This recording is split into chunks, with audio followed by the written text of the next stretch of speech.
Então, pessoal, enquanto as nossas aulas não voltam, a gente vai tendo aqui algumas videoaulas e a gente vai estar resolvendo os exercícios que tem lá na apostila, já que ela é grande e ainda falta bastante coisa dela para ser feita.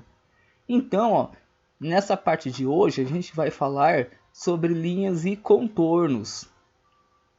Aí procurando lá na apostila, vocês vão pegar logo esse aqui de cara, que é a primeira parte lá. Fala sobre linhas fechadas e linhas abertas. Linhas fechadas são aquelas ali, que elas fecham, ou seja, se tem um desenho específico lá dentro. E as abertas são apenas linhas aqui, como se fosse um barbante sendo jogado sobre a mesa. No item 1, que fala que é atividade em dupla, só que vocês vão acabar tendo que fazer sozinho, né? Aí quer que procure descobrir por que essas figuras geométricas recebem o nome de espaciais, planas e contornos. O que é contorno? É o que contorna. Então a gente vai chamar de contorno só os objetos que são feitos apenas por linhas, como se fosse um barbante, uma linha de costura. As planas, a gente vai chamar todas aquelas figuras igual as que tem ali em cima no exemplo, que são os desenhos que não tem profundidade. E espaciais, as que têm profundidade. No B, identifica as 3 dimensões da sua sala de aula. Quais as dimensões que a gente pode ter numa sala? Então vocês vão marcar aí. Lembrando lá, só para dar uma dica, a gente pode ter, por exemplo, a altura, né? No item C, identifica as 2 dimensões da capa do livro. Então, a capa do livro, ela tem alguma coisa por alguma coisa, ou seja, numa delas aí, ela tem o comprimento, né? E ela é marcada comprimento por... Aí você vai colocar o outro lá. No item D, construam com um pedaço de barbante um retângulo, um triângulo e um quadrado. Então era basicamente para fazer aquela figura que tem ali em cima, usando um barbante. Vai dar mais ou menos os formatos que estão ali em cima, né? Então, se vocês quiserem fazer, vocês podem fazer. Então elas não têm resposta ali na apostila. No 2, assim como as figuras geométricas, os objetos cada dia podem ser classificados segundo suas dimensões. Identifique os objetos que lembram regiões planas, sólidos geométricos e outros que lembram contorno. Aí eu tenho folha de papel sulfite, caixa de creme dental, seu quarto, barbante formando um retângulo, cédula de dinheiro e linhas laterais de um campo de futebol. Todas que forem linhas e barbante, a gente vai dizer que é um contorno. Todas que tiverem profundidade, a gente vai colocar que é um sólido geométrico. E todas que não tiver profundidade, mas for uma figura aí que tenha seus lados bem definidos, eu vou falar que é plano. Então vocês vão colocar, né? A resposta seria mais ou menos essa daqui, mas vocês vão fazer aí, depois vocês me passam. No 3 tem agora algumas figuras e vocês vão ter que classificar do mesmo jeito. Se ela é um sólido geométrico, ou seja, tem profundidade. Se ele é apenas uma figura plana, tem os seus lados definidos. Ou se é apenas um contorno ou uma linha aberta. O que é uma linha aberta? É uma feita por um contorno, só que ela não é fechada. Por exemplo, igual a H ali, H não forma nenhum tipo de figura, é apenas uma linha solta. Então ela é uma linha aberta. Aí vocês vão classificar cada uma dessas figuras aí, certo?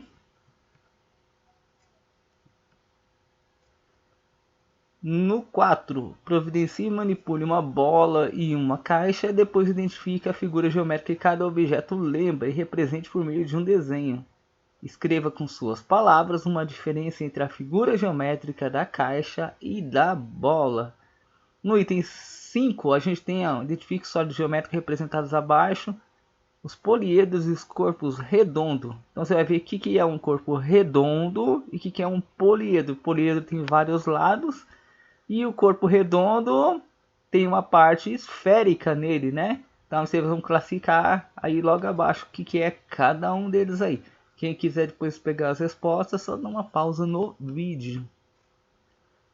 poliedros.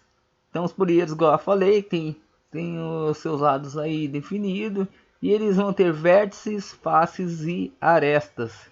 Lembrando, face é cada lado que eu tenho da minha figura. O vértice é os encontros das arestas, que são as minhas laterais.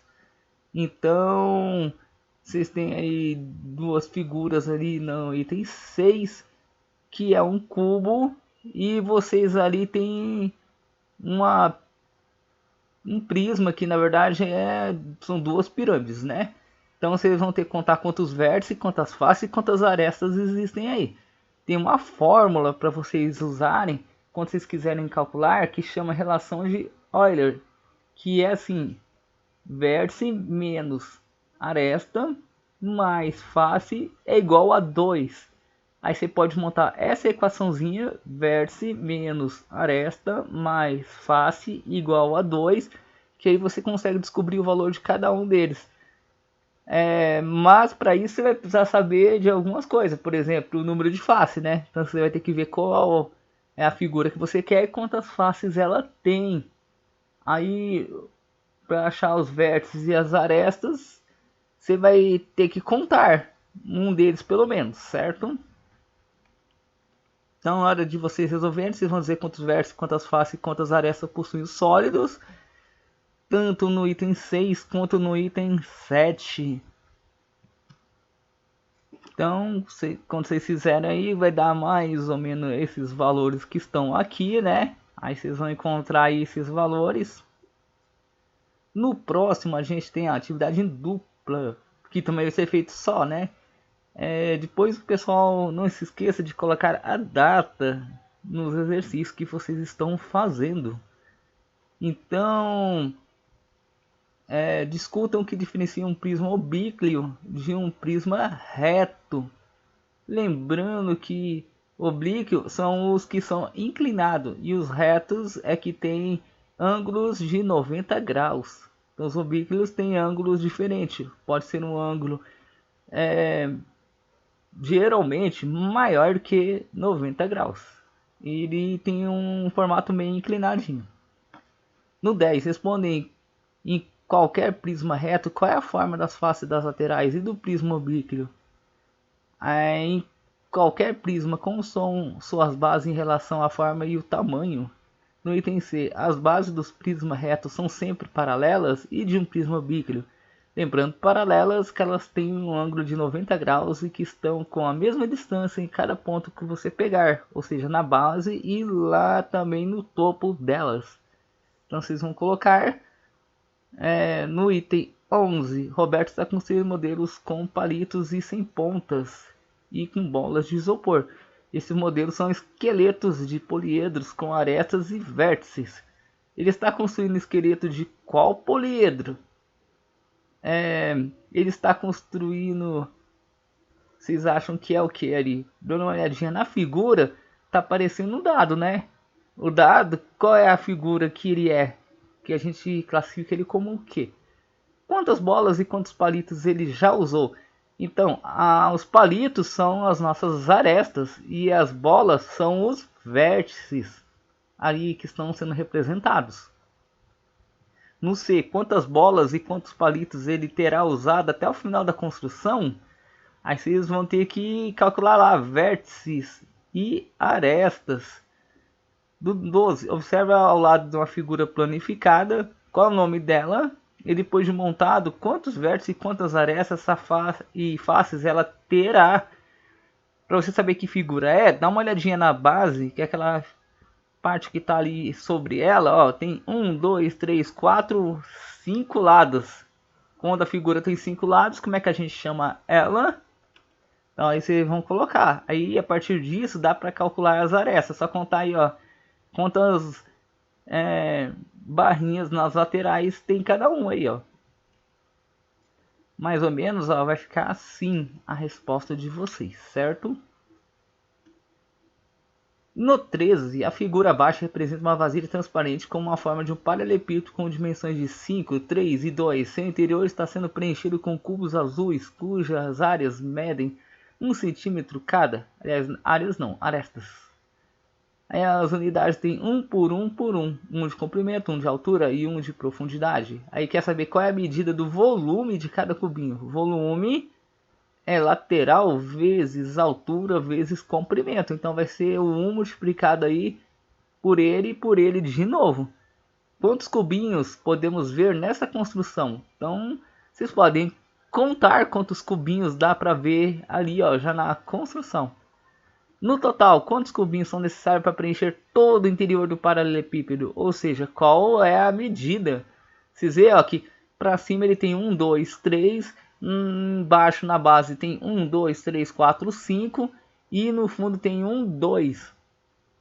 Então, embaixo ali vão ser usados 10, né? Em cima mais 10 e em cima mais 10, né?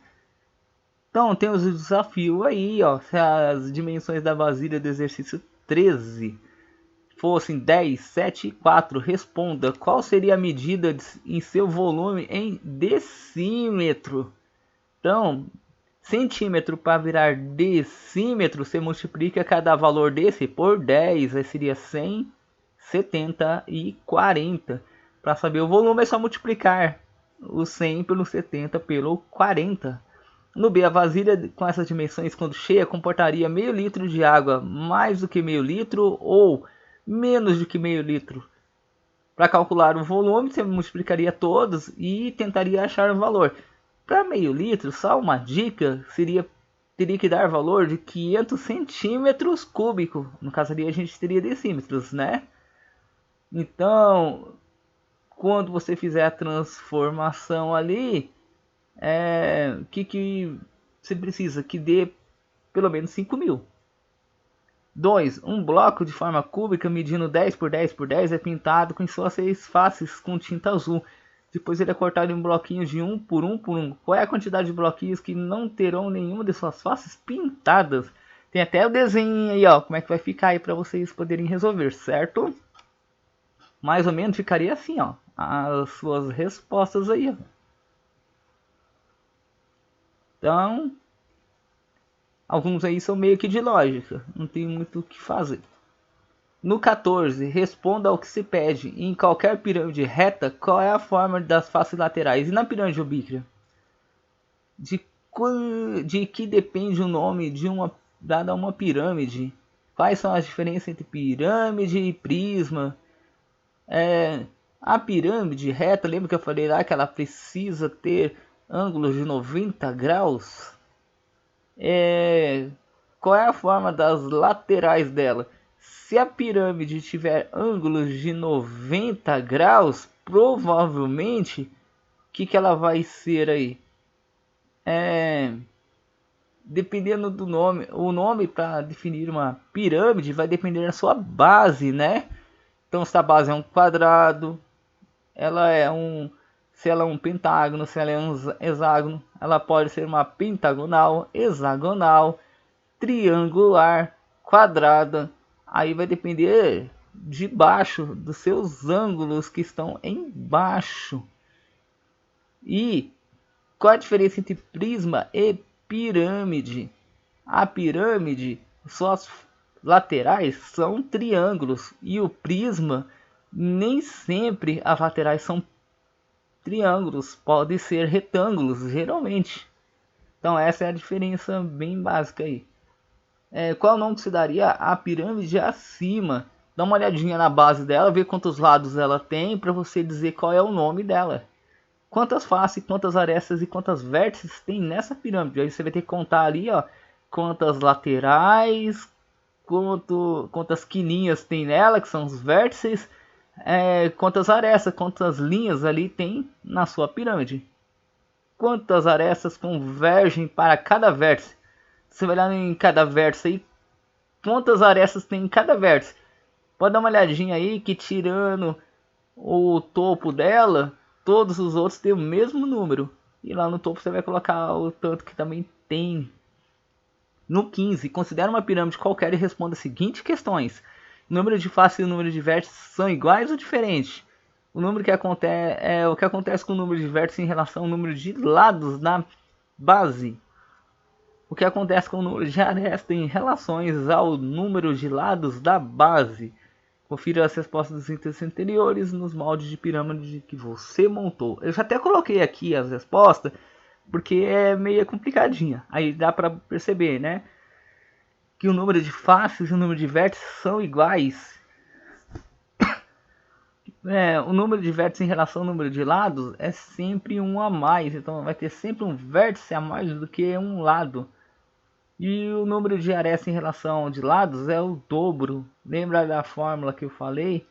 Que vocês podem utilizar. Então, vocês podem usar a relação de Euler.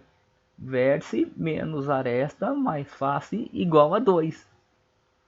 Mais ou menos ficaria assim, ó, as respostas aqui, ó.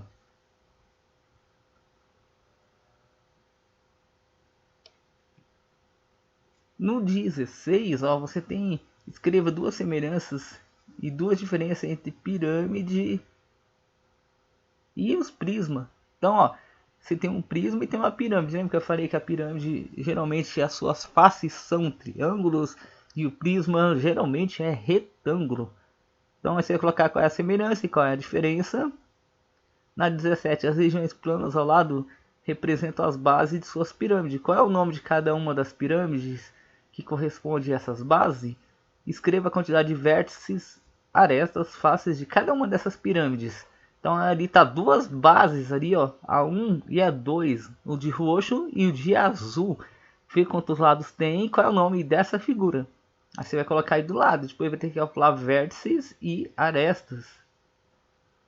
No 18, responda qual é o nome que se pede a dar ao tetraedro. E quantas faces, quantos vértices e quantas arestas tem um tetraedro. Então lembrando, tetraedro tem quanto? Tetra são quantos lados, né? 4, né? Então, ó, mais ou menos ficaria assim a resposta de vocês.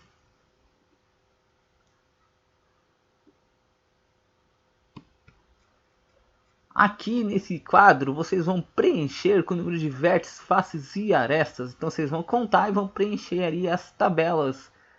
Então a gente já tem um bloco retangular paralelepípedo, embaixo tem um prisma pentagonal, um prisma triangular. Vocês vão ter uma pirâmide triangular e uma pirâmide quadrada. Aí vocês vão ter que colocar ali do lado o número de faces, arestas e vértices. No 20, com um colega compare cada poliedro do exercício anterior e a soma V mais F com o valor de A. O que vocês descobriram? É aquela relação de Euler que eu falei agora há pouco. Vocês podem estar utilizando para calcular o valor aí que vocês estão tentando achar. Vértice menos aresta mais face igual a 2. Então, se souber pelo menos 2 desse valor, você descobre o que está faltando. No 21, examine novamente a linha do bloco retangular no quadro do exercício 19, agora com mais uma coluna, que é aquela fórmula que eu falei para vocês aí, ó. Então ele quer que você só monte as contas, ficaria mais ou menos assim, ó. Então, o que vocês vão estar fazendo, aí depois vocês vão ter um exercício para vocês responderem, aí depois vocês podem tirar dúvidas caso apareçam.